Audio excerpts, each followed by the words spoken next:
विचार विज्ञान खप्तर बाबा। उत्तम विचारले भाग्य निर्माण। विचारमा एकाग्रता हुन जरुरी छ।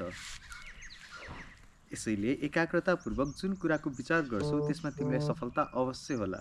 तिम्रा मनमा जस्ता विचार उत्पन्न हुन्छन् उस्तै नै कार्यमा तिमी पवित्र हुन्छौ। तिम्रा सब कार्य विचारहरूमाथि निर्भर छन्। विचारको परिणामबाट तिमी कहिले पनि बच्न सक्दैनौ। संसारमा एकाग्रता र शान्तिले गर्दा सफल हुन नसक्ने कुनै कामै छैन।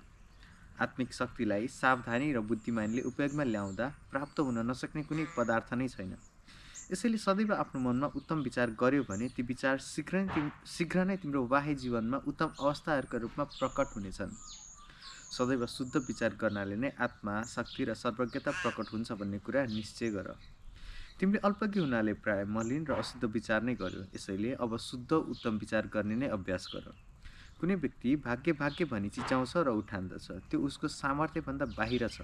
तर यथार्थमा मनुष्य आफ्नो भाग्यको स्वयं निर्माता हो, किनभने जस्तो उसको विचार हुन्छ उस्तै नै उसका सब कार्य ती विचारहरूको अनुकूल नै हुनेछन्। यदि मानिस सही ढङ्गले विचार गर्न सिक्यो भने भाग्य उसको हातको कठपुतली बन्नेछ। कस्तो राम्रो छ नि, एकदम मन पर्यो। आजको ब्याकग्राउन्ड पनि कस्तो राम्रो छ, यता फुलहरू छ है, यता पनि देखाइदिउँ।